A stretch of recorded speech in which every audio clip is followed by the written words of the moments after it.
nascido em Passos. Nasci no ano de 1960. Estou com exatamente 60 anos. Sou muito agradecido a Deus pela família que eu tenho, né?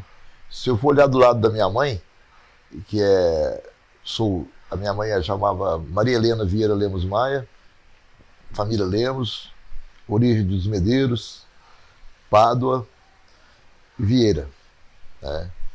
E eu sou neto de um tio-avô, né, que seria o Bernardino Vieira de Oliveira, que eu considero um dos grandes homens pensadores e mais inteligentes da nossa cidade, né?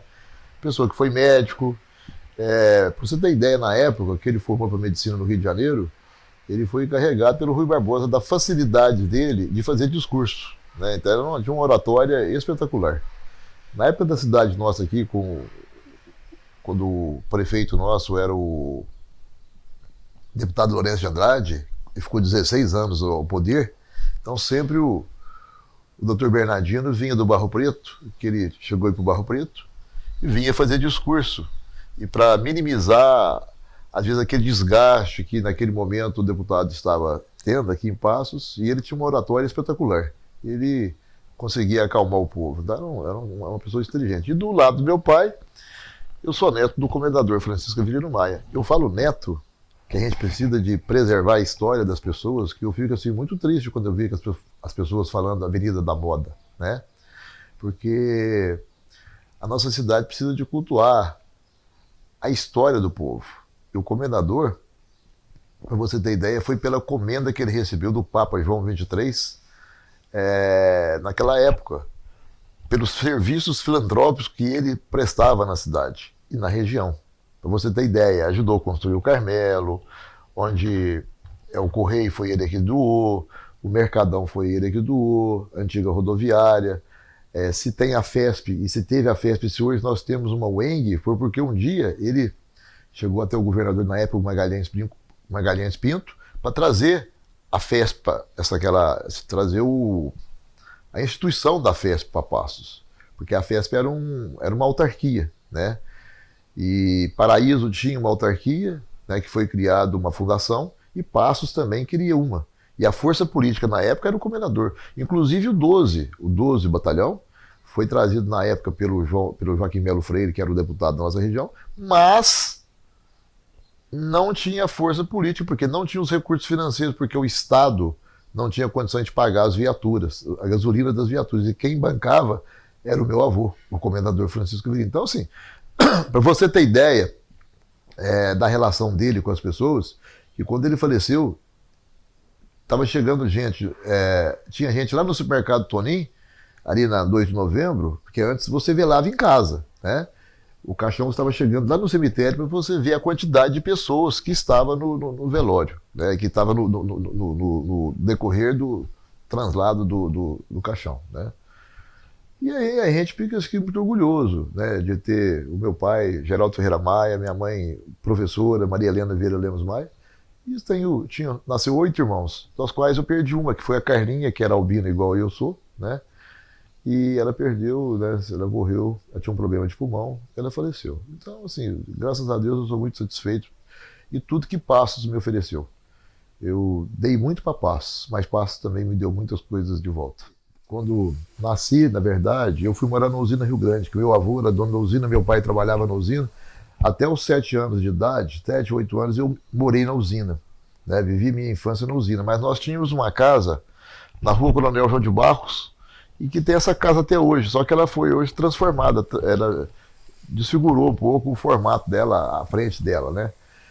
E ela é de frente ao Correio, quase de frente ao Correio. Então a minha infância foi ali na rua Coronel João de Barros, né? Passos era uma cidade pequena na época, que eu estava lá com meus 7, 8 anos, nós tínhamos o quê? Em torno de uns 55 mil habitantes, mais ou menos, naquela época. Era praticamente a metade que é hoje, né? Praticamente um pouco, mais ou menos a metade. E Passos, ela foi crescendo. Eu iniciei na minha vida, eu sempre fui uma pessoa, dada a minha dificuldade visual, né? Às vezes eu escondi atrás dessa dificuldade minha, e eu nunca fui muito estudar, não. Eu sempre fui péssimo aluno. E eu só resolvi tomar vergonha quando eu estava com 17 anos na 7ª série, que a madre, que estava no SIC, quem vai ser você daqui 30 anos, né? Aí eu comecei a entender que eu precisava de tomar gente e comecei a entender que a minha vida precisava de mudar, né? E fui e participei minha vida, sempre gostei muito de esporte, ia muito para o CPN, lá a gente jogava bola com o Cuca, né? Que foi uma pessoa que ajudou muitas pessoas, que era uma pessoa do jeito dele, mas ele era uma pessoa do bem, era uma pessoa que fazia o bem para as pessoas, era uma pessoa que brincava com todo mundo, punha apelido em todo mundo, e a gente convivia com aquilo, com uma naturalidade. Hoje, você vê a pessoa colocando apelido, é que é bullying, né? Então, naquela época não tinha essa história toda, né? Essa história de politicamente correto, que na minha visão é uma bobajada danada. Eu lembro que quando eu era pequeno, estava construindo o clube, né? Estava construindo o clube. E nós, por exemplo, inclusive, depois que eu formei em Educação Física, um dos primeiros locais que eu fui trabalhar foi no CPN. E nós chegamos a ser campeão mineiro dos Jogos do Interior. Foi o primeiro título que o CPN ganhou. Nós tínhamos um time nosso que foi campeão, né? Lá participei, dei minha contribuição, né? E depois, mais tarde, eu entrei pro... Mas voltando um pouquinho atrás, eu lembro que quando menino, a gente brincava muito ali na rua João de Barros. Pra você ter ideia, a gente começava a jogar bola 4h30, 5 horas da tarde e até 10 horas da noite jogando bola. Nunca vi tanta... Era a turma da Rua do Ouro, que chamava a turma da Rua do Ouro. E, para você ter ideia, nesse quarteirão, entre o Correio, que é a Monsenhor João Pedro, e a Barão de Passo, tinha mais de 50 crianças, para você ter ideia, num quarteirão, né? Naquela época, os pais tinham muitos filhos. Um tinha 8, outro tinha 9, e ele era, né? Era uma rua que tinha muita gente. E Passos é isso aí. Passos, ela foi crescendo com o tempo. Passos hoje é uma cidade polo, né? E acredito que vai crescer muito mais daqui para frente, porque hoje uma cidade ela cresce com a prestação de serviço, tanto na saúde quanto na educação. E o comércio. Então, Passos é muito parecido com Ribeirão Preto há 50 anos atrás, para você ter ideia. Há mais ou menos 50 anos atrás, eu ia consultar da vista em Ribeirão Preto, porque não tinha oftalmologia em Passos. E naquela época, Ribeirão Preto tinha usina, mas não tinha indústria. Mas tinha prestação de serviço na educação e tinha prestação de serviço na área de saúde e um comércio que atendia a região. E Passos é muito parecido com isso. Então, nós vamos crescer muito em função disso, em função da prestação de serviço que nós vamos oferecer para toda a região.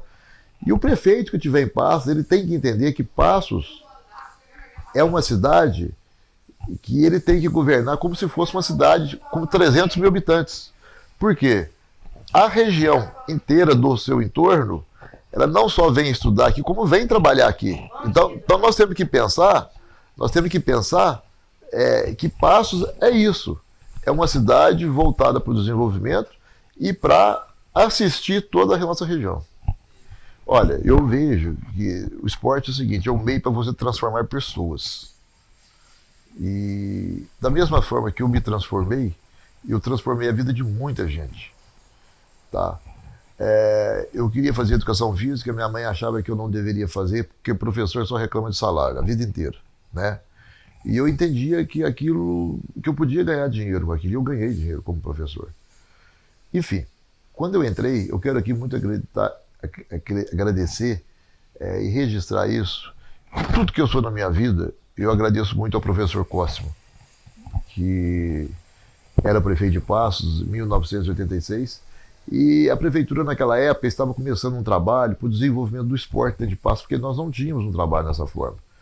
E aí começamos a desenvolver o esporte especializado, porque nós só tínhamos futebol, né? E o Cosmo falou uma palavra muito importante na minha vida, que ele acreditava em mim. Então isso me encheu de motivação, né? E eu sempre tive uma percepção muito grande de perceber o talento, de perceber aquela pessoa que vai dar certo para determinada modalidade esportiva. E Deus me deu esse dom, né?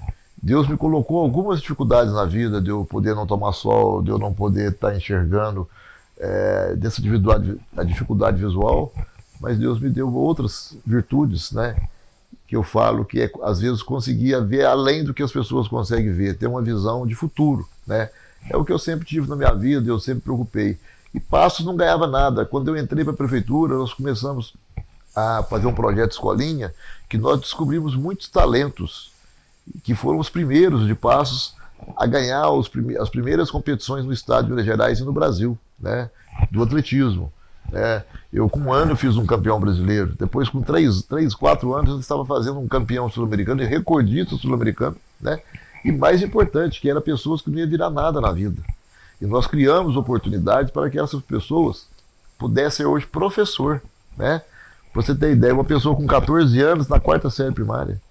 Então, você vê que o esporte e um professor pode mudar vidas. E é isso que eu acredito, porque nós mexemos com pessoas. E quando você mexe com pessoas, você mexe com sentimentos. E os sentimentos e pessoas são movidas por sentimento e por motivação. Então você veja bem, vamos comparar o antes e o agora. Né? Antes, nós tínhamos um torneio intercolegial, né, que é o Tico. Nós tínhamos eles eu falo porque eu fui diretor de esportes. Nós tínhamos eles na categoria mirim, infantil, juvenil e adulto. Hoje nós não temos nenhuma categoria. Né? Nós tínhamos a mini maratona que eu fiz. Nós fizemos a mini maratona de Passos. Nós chegamos a ser 4 vezes final do circuito nacional de corrida de rua. Os eventos que nós tínhamos em Passos, eles eram referência nacional, dada a sua qualidade. Ok? Nós fomos campeão da IPTV. O único título que Passos tem como campeão da IPTV, por um acaso eu estava como diretor de esportes. Para você ter ideia, naquela época nós fazíamos um domingo no bairro, que foi um grande projeto social, porque dava oportunidade para as crianças, para os pais tirar a identidade gratuitamente num dia de domingo, tirar título de eleitor, carteira de trabalho, corte de cabelo, depois eu tinha assistência médica, oftalmologia e ganhava óculos ainda. Tinha ginecologista, pediatra, clínico geral e urologista. Olha para você ver quantas coisas nós atendíamos num dia de domingo. Tá? E esporte e lazer. E hoje você não vê nada disso. Tá? Então eu falo que com muito orgulho eu deixei muito legado para Passos. Tá? No esporte eu te falo assim que quantos atletas nossos foram campeões brasileiros, campeões sul-americanos, e sou muito agradecido a todos os atletas que treinaram comigo, porque me deram a oportunidade de promover a minha história. E foi com essa história que eu pude representar o nosso Brasil. Cheguei a ser 4 vezes de chefe da delegação do Brasil em 4 mundiais, 3 vezes no Japão, 1 vez na Espanha, 2 vezes, né, 1 vez como técnico em Lima, onde o Moisés bateu o recorde sul-americano, e a outra vez nós acompanhamos no Chile, quando o Moisés foi bicampeão sul-americano, um menino de 16 anos. Né? E fizemos muitos atletas, a Marleia que classificou para o Mundial de Cross Country, o próprio Alain Wendel, que foi nosso atleta aqui, que chegou a ganhar a maratona de Düsseldorf na Alemanha, chegou em 5º lugar na São Silvestre. Então, para você ver que o esporte já fez. E hoje nós temos no próprio Karatê, que temos muitos resultados de nível internacional, o próprio basquete, que o Marção, antes de falecer, chegou a ser campeão mineiro. Então, o próprio Cuca, o próprio CPN no passado que fez um trabalho, e que hoje, o CPN hoje talvez seja dos esportes nossos, que seja melhor, né? Que seja melhor. Mas acredito que não tenha ganhado, mas que está bem pontuado. Até a parte de jiu-jitsu, porque aqui eu posso, às vezes, esquecer alguém, o Reginaldo da capoeira. Então, para você ver quantas pessoas boas nós já tivemos no passado. Hoje nós temos o professor Ezio Piantini, que além de ser professor, trabalha também com jiu-jitsu e judô, né? É uma pessoa, é um professor, temos o professor Stefano, Marcim, né? Então nós temos um grande professor Wilson da capoeira. Tá. Então, assim, para você ver que a gente tem muitos talentos. Agora, eu, baseado na experiência que eu adquiri durante todo esse tempo, que como presidente da Federação Mineira de Atletismo, que eu fui durante 16 anos, isso me possibilitou conhecer muitas pessoas e fazer muita coisa no estado de Minas Gerais. Para você ter ideia, eu sou muito agradecido porque quando eu entrei na federação, nós tínhamos um sonho de conquistar uma pista sintética para Minas Gerais. E eu entrei e nós conseguimos 3, né? uma em Uberlândia e duas em Belo Horizonte. E é caro uma pista dessa. É lógico que no jogo que eu conquistei, isso depende lá dos meios, dos sistemas governamentais, tanto do município quanto do governo federal, que viabilizou isso. Mas a gente estava lá para fazer a avaliação técnica e dar o incentivo e o suporte para que pudesse acontecer naquele momento aquela pista que foi muito importante para o estado de Minas Gerais. Porque uma pista de atletismo ela não serve só para atletismo, ela serve para as outras modalidades.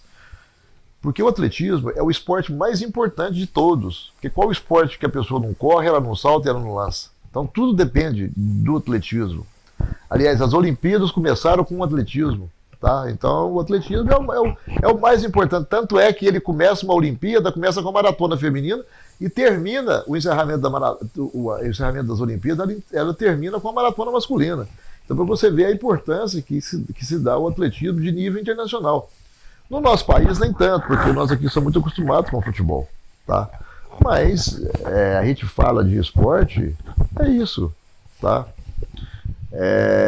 O esporte...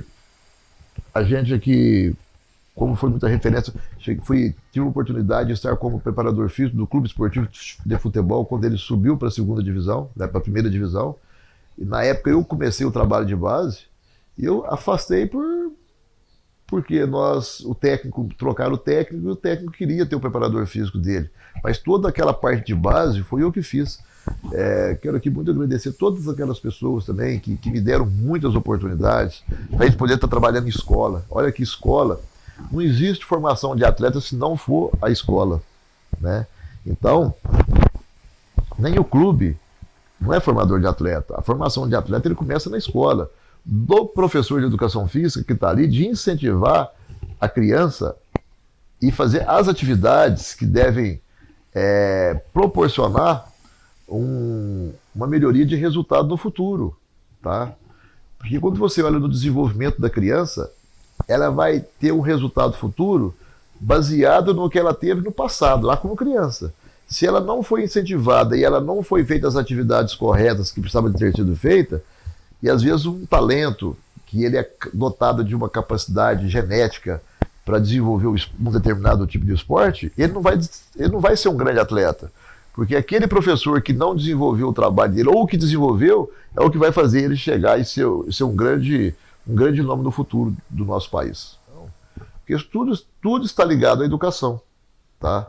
Então, o que a gente deixa para hoje vai depender muito da boa vontade e da competência de quem está fazendo o esporte. Né? De correr atrás. Muitas coisas não dependem só de recurso, depende de boa vontade e de muita determinação. Então, para você ter ideia, na época que eu fui diretor de esportes, nós fazíamos um domingo no bairro, fazia o Tico nas 4 categorias, fazíamos o torneio bairro contra bairro, fazíamos o torneio Tigre, que foi nós que criamos o Tigre Intergrupo Religioso, o torneio Verziano, o campeonato municipal. Tá? Tínhamos uma fábrica de bola e tinha o projeto Escolinha para 3.000 crianças. E mais, eu ainda estava como presidente da Federação do Estado de Atletismo do Estado de Minas Gerais. Então, para você ver como é que você conseguia concatenar toda essa parte. Por quê? Porque você tem que trabalhar com pessoas boas. Né? Quando você coloca pessoas boas numa coordenação de determinadas atividades, certamente as coisas vão acontecer. E quando você também coloca uma pessoa que às vezes não tenha vontade, ou não tenha experiência, ou não tenha competência para estar executando determinado tipo de cargo, as coisas também não vão acontecer. Tá? Então, quem faz as coisas acontecer é quem está no cargo. Então não adianta a pessoa falar, eu não tenho dinheiro, eu não fiz porque eu não tenho dinheiro. E muitos desses recursos nós fizemos sem dinheiro. Né? É boa vontade. Na época que eu trabalhava, todos os atletas meus tinham patrocínio. Ganhava lá meio salário. Isso era um incentivo para aquela criança, em vez de ele ir lá buscar um emprego, né, com 15, 16 anos, ele ganhava lá meio salário mínimo. Né? Então isso dava oportunidade para ele poder estar treinando, não estar preocupando com o emprego. Então a gente tem que criar expectativa para as crianças, para ela ter um futuro, para ela vislumbrar o futuro. Porque uma pessoa sem expectativa, o que vai acontecer com ela? Nada. Uma pessoa que morre, que não tem sonho, né? o que você espera? O que é uma pessoa frustrada? E a gente vive de sonho, a gente vive de ilusão também, de sonho, que pensar que a gente vai acontecer. Isso é um combustível para a gente poder viver mais alegre, né, com mais determinação e com vontade. Então eu penso que é assim. Então, mas de certa forma, você vê, é muito erro que acontece, tá? Você tem alguns incentivos, beleza? Um exemplo, hoje nós temos as leis de incentivo, tanto a cultura quanto do esporte. Muito embora a do esporte, ela é 1% do lucro real de uma empresa, enquanto da cultura é 4%. E eu te pergunto, tem mais gente fazendo esporte ou tem mais gente fazendo cultura? Não é que cultura não mereça, não, ela está lá, tem o seu lugar e é super importante. Então o que falta é mais mobilização do pessoal que faz esporte. Tá? E é por isso que eu penso que nós temos que fazer um trabalho para igualar esse incentivo de 1 para 4 também, da mesma forma, porque isso faz uma diferença danada. Agora, tem que se criar mecanismos. Não adianta a gente ficar chorando, falando que não faz porque não tem dinheiro. Tem que correr atrás. Se eu ficar sentadinho aqui, as coisas não vêm no meu colo, não. Não vem, não. Então você que quer ter esporte, você que quer professor, vai ralar, rapaz. Vai ralar igual eu ralei. Porque só assim, você que treina com o teu professor, cobra dele, né? E ele, quando ele tem vontade, ele vai correr atrás para você. E se ele tem credibilidade, eu consegui muito patrocínio para os meus atletas, é porque as pessoas via que eu tinha vontade, que eu tinha determinação, e ajudava não pelo atleta, ajudava por mim, pelo Elvio Maia. Por exemplo, nós tínhamos o Moisés, para você ter ideia, e ganhava 2 salários mínimos da Sovemar. E com 14 anos. Tá? 14 anos eu ganhava 2 salários mínimos. O pessoal de São Paulo, doido para levar, não levava, porque ninguém pagava um salário, nós pagávamos 2 aqui. E o Moisés, naquela época, ele era referência para os outros alunos da escola dele. Então, nós temos que ter referência, nós não temos referência. Aí, voltando ao comendador, foi uma referência, uma pessoa que nunca ocupou um cargo público e sempre fez para a cidade. E a gente fica deixando a classe política, não toma nenhuma providência com relação a essa questão da Avenida da Moda. Isso é uma vergonha, isso é uma falta de atitude, ok? As pessoas, eu tenho coragem. Na época que eu estava como secretário, eu fiz um trabalho de conscientização na Avenida e nenhuma das pessoas da Avenida foi contra. Porque quando você conta a história, as pessoas respeitam. Então, sabe o que acontece? As pessoas têm medo de enfrentar. E a gente não pode ter medo.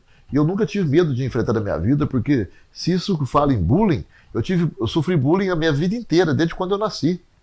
Que eu não era bonito, que eu era um albino, que eu era branco, que eu era rato branco. Se você pensar, veja bem, você que está assistindo aí, eu devo ter tido mais de 1.500 apelidos. É lógico que isso me afetava. Sim. Mas eu tive uma mãe que ela conversava muito comigo e mostrava que eu podia ser diferente. Ela mostrava que eu ia ser respeitado, pelas minhas atitudes, pela forma de eu ser, de eu pensar. Recurso financeiro a gente tinha. Mas quantas pessoas herdam e ficam pobres? Né? E não adianta nada de quantas pessoas pobres trabalham e dignificadas pelo seu trabalho ficam ricas. Então, eu prefiro acreditar nessa história. E sou de uma situação financeira, graças a Deus, eu tenho uma situação financeira boa, né? Melhorei, aumentei meu patrimônio com as oportunidades que eu tive, mas eu posso falar que tudo isso foi com o apoio que eu tive da minha mãe, né? Que sempre acreditou em mim, que sempre me colocou como uma pessoa extremamente determinada e que enfrentei os problemas da minha vida. Né? Eu nunca fui lá chorar para minha mãe, que eles estavam me chamando de apelido, de branquelo, disso, daquilo. Sabe? Eu sofri muito, mas eu guardava, e hoje eu olho para trás, eu fico com dó daquelas pessoas que às vezes que muitos me criticavam. Né? Quem são essas pessoas hoje? E eu olho, e eu vislumbro um futuro ainda muito melhor para mim, que é lógico que eu estou com 60 anos, mas um futuro que eu possa mais ajudar as pessoas ainda mais. E eu sempre usei a minha profissão também para me fazer o bem para as pessoas. E mais.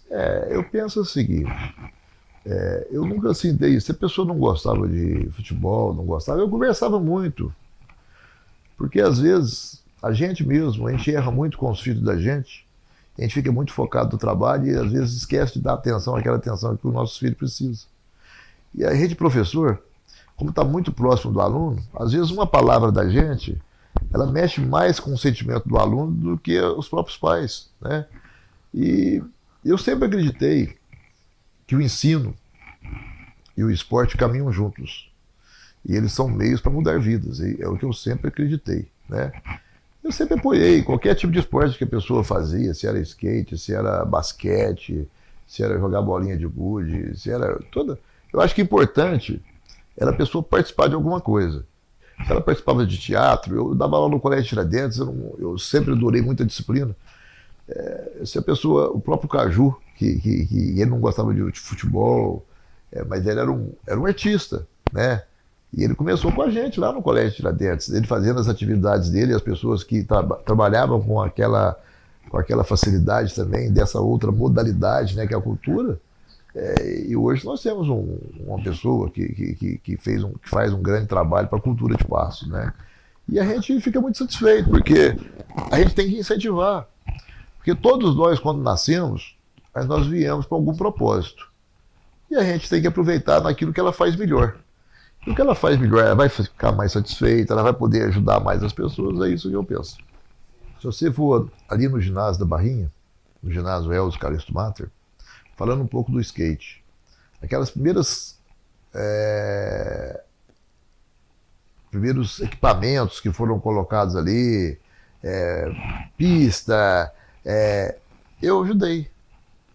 Eu ajudei como estava como diretor de esportes na época e também como secretário de obras. Tive o prazer, né? E o skate, ele é uma modalidade super importante, né? Ela precisa de mais apoio, precisa de ter pistas, de coisa adequada para a pessoa estar praticando e não ficar fazendo em local inadequado. Mas o skate, na minha visão, ele precisa de ter manutenção dos locais, porque qualquer lugar que quebra, você tem que ter manutenção, tudo tem que ter manutenção, né?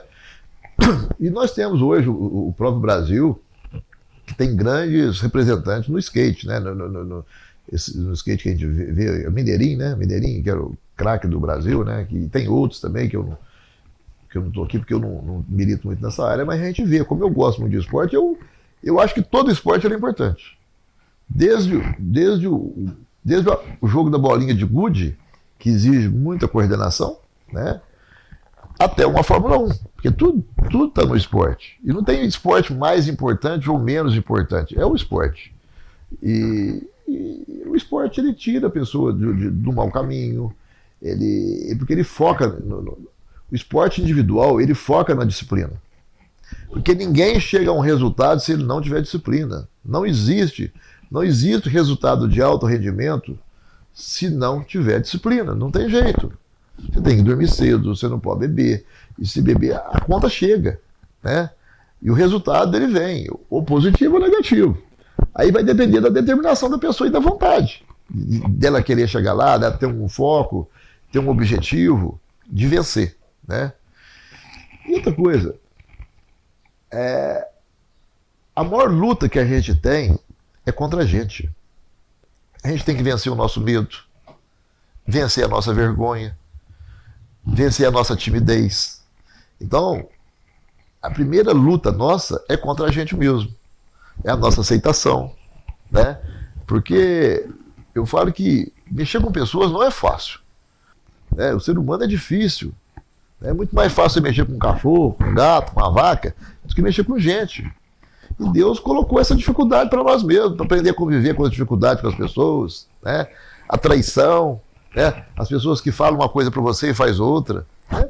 Isso tudo faz parte do processo de vida, de relacionamento. Se nós olharmos na Bíblia, Jesus Cristo foi traído, e por que nós não vamos ser traídos? Vamos ser traídos, toda hora nós somos traídos. É assim que é a vida. Então, por isso que eu acredito muito nas parcerias de escola.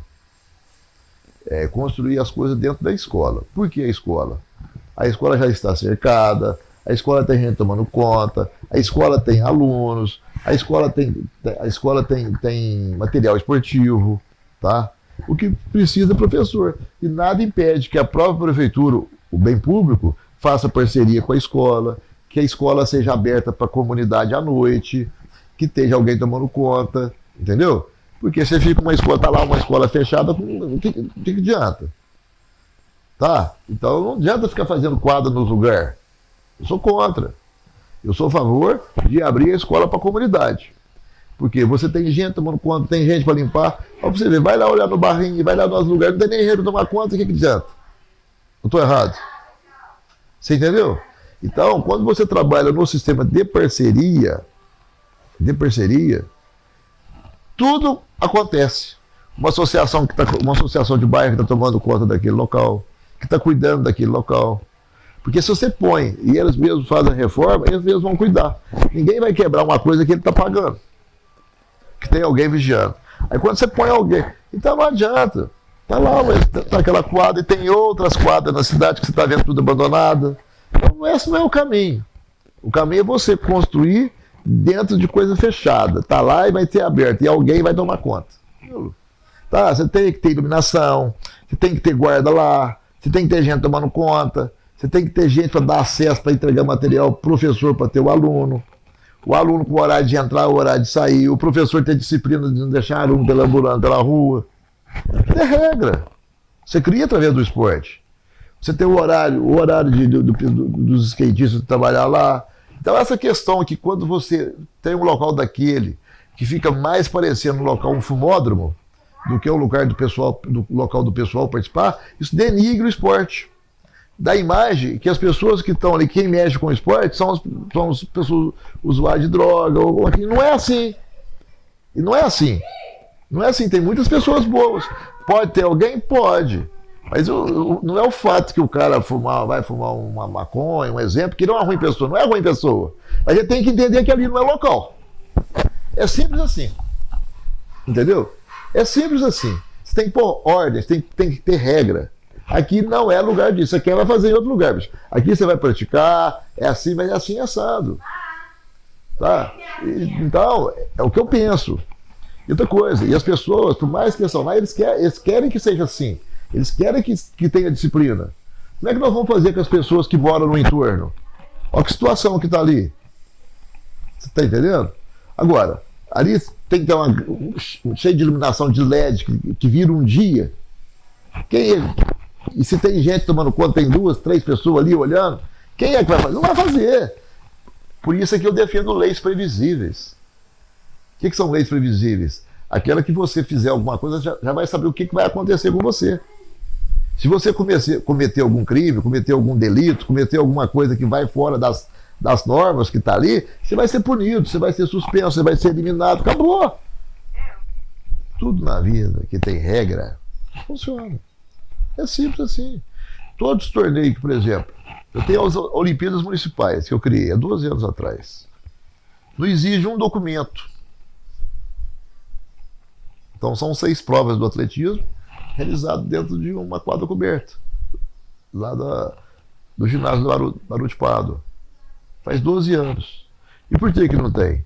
Porque os professores sabem que se alguém escrever algum documento errado, quando eles entregam a lista, eles têm a assinatura do professor, tem a lista do diretor e tem a assinatura do secretário da escola. Você acha que alguém vai assinar algum documento falso? 3? Eles vão correr o risco de sofrer um processo administrativo por falsidade? Isso chama previsibilidade. O legado que a gente deixa para o povo de Paços, não importa a profissão que você faça. Importa é como você faz e a dedicação e a sabedoria que você tem para ouvir as pessoas. Estar com pessoas competentes ao seu lado e escutando. E fazendo aquilo que precisa ser feito. E ter coragem para fazer.